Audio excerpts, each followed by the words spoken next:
Hello friends, welcome back to my channel. আবারও একটা নতুন ভিডিওতে তোমাদের সবাইকে স্বাগত জানাই। আজকে তোমাদের সাথে শেয়ার করতে চলেছি মধুবন আশ্রম। হ্যাঁ, তো মধুবন আশ্রমে আমরা আজকে বেড়াতে যাচ্ছি আর সেটাই শেয়ার করছি। আর এখন হলো বিকালবেলা মা গঙ্গার রূপটা দেখো কতটা অপূর্ব লাগছে, ভীষণ সুন্দর, চারিদিকে পাহাড় দিয়ে ঘেরা আর খুব শান্তভাবে মা গঙ্গা বইছে, তো সেটা দেখতে সুন্দরই লাগছে। গঙ্গার পাড় দিয়ে আমরা আস্তে আস্তে হেঁটে হেঁটে যাচ্ছি আর চারিদিকে অলরেডি লাইট জ্বলে গেছে, তো লাইটের জন্য আরও বেশি ভালো লাগছে। আর প্রকৃত যে সাউন্ডটা সেটা আমি এখনও দিইনি, দিলে বুঝতে পারতে। সন্ধেবেলা যে মা গঙ্গার যে আরতি হয় সেই প্রস্তুতিও চলছে কিছুটা দূরে, সেটাও তোমাদের সাথে অবশ্যই শেয়ার করব। তো সঙ্গে থাকো, দেখতে থাকো। তো যদি ভিডিওটা ভালো লাগে অবশ্যই করে একটা লাইক দিও, আর বেশি ভালো লাগলে চ্যানেলটা সাবস্ক্রাইব করে পাশে থাকা বেল আইকনটা প্রেস করে দিও। চলো আজকে তোমাদের সাথে শেয়ার করব মধুবন আশ্রম।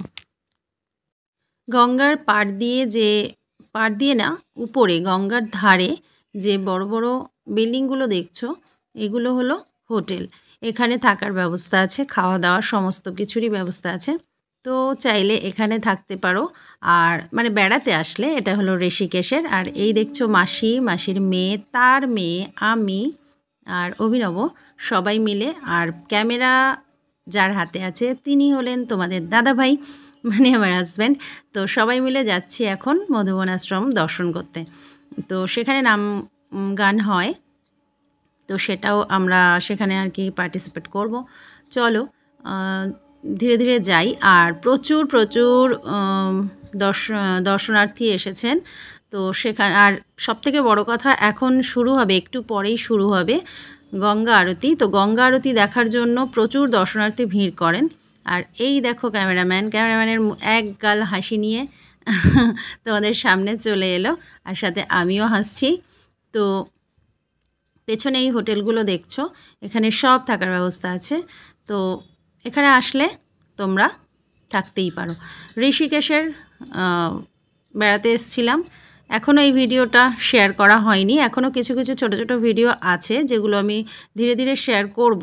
ডেইলি ব্লগস দিতে দিতে বা দেখতে দেখতে তোমরা বোর হয়ে গেছো, আমিও বোর হয়ে গেছি, সেই জন্য শেয়ার করছি।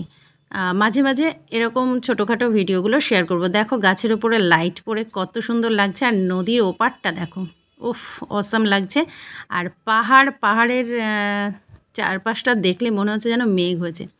তো এই হলো গঙ্গা আরতির প্রস্তুতি চলছে এখানে। আমরা মধুবন আশ্রম থেকে ফিরে এসে গঙ্গা আরতি দেখব। আগে ওখানটায় যাব, সেটা তোমাদেরকেও দেখাবো। তারপরে যদি তখনও গঙ্গা আরতি হয় তারপরে তোমাদেরকে দেখাবো। তো এই যে দেখতে পাচ্ছিলে মা গঙ্গার যে রূপ, এটা কিন্তু বর্ষাকালে অন্য রূপ নেয়, এখন গরমের সময় তো সেই জন্য এত শান্ত আছে। এটা হলো জানকী পুলের অপোজিটে যে রাস্তা আছে, যে রাস্তাটা মেন রোডে গিয়েছে, সেই রাস্তা ধরেই আমরা ধীরে ধীরে এগিয়ে যাচ্ছি। আর কিছু দূর গেলেই মধুবন আশ্রম পড়বে। তো রাস্তা দিয়ে যেতে যেতে তোমরা দেখতে পাচ্ছ কত মানুষ, সবাই কিন্তু দর্শনার্থী। আর শ্রদ্ধালু যারা এসছেন তারা ম্যাক্সিমাম গঙ্গা আরতি দেখতে যাচ্ছেন। আর কিছু মানুষ যাচ্ছেন একটু গঙ্গার হাওয়া খেতে, ঘুরতে, বেড়াতে। আর কিছু মানুষ সামনে এগিয়ে যাচ্ছেন যারা মধুবন আশ্রমে আরতি দেখতে যাচ্ছেন। মধুবন আশ্রমেও এখন সন্ধ্যাবেলা আরতি হচ্ছে, গান হচ্ছে। তো সেটাই আজকে তোমাদের সাথে শেয়ার করব বলে আমরা এগিয়ে যাচ্ছি। এখান থেকে রাফটিংয়ের বোটগুলো পাওয়া যায়।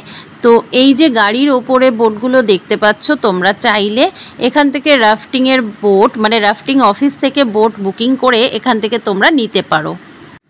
এক পা দুপা করতে করতে চলে আসলাম মধুবন আশ্রমে। এই হলো মধুবন আশ্রম।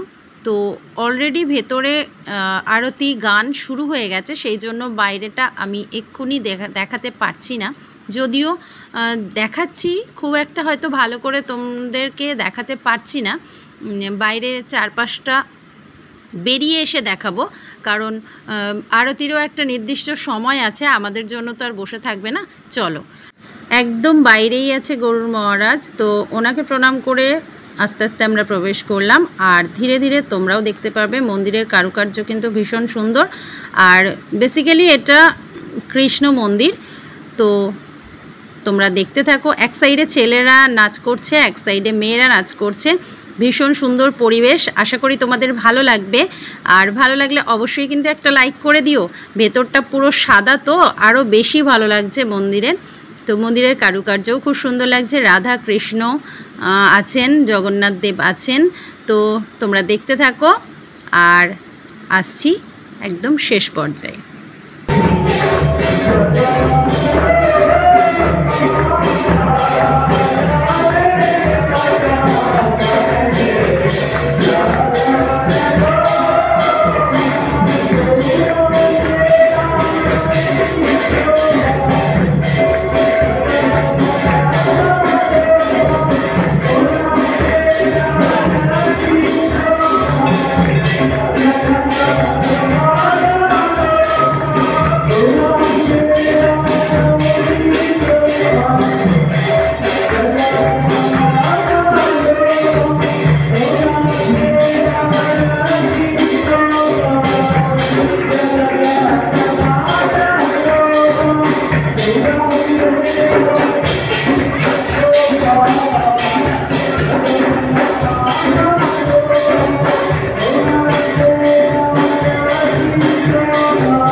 সন্ধ্যা আরতি দর্শন করে নিলাম।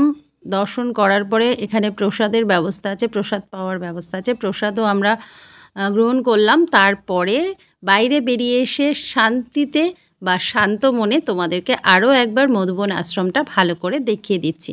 ঋষিকেশে অবস্থিত এই মধুবন আশ্রম, এটা হলো জানকীপুরের কাছেই আছে। চলো, টাটা।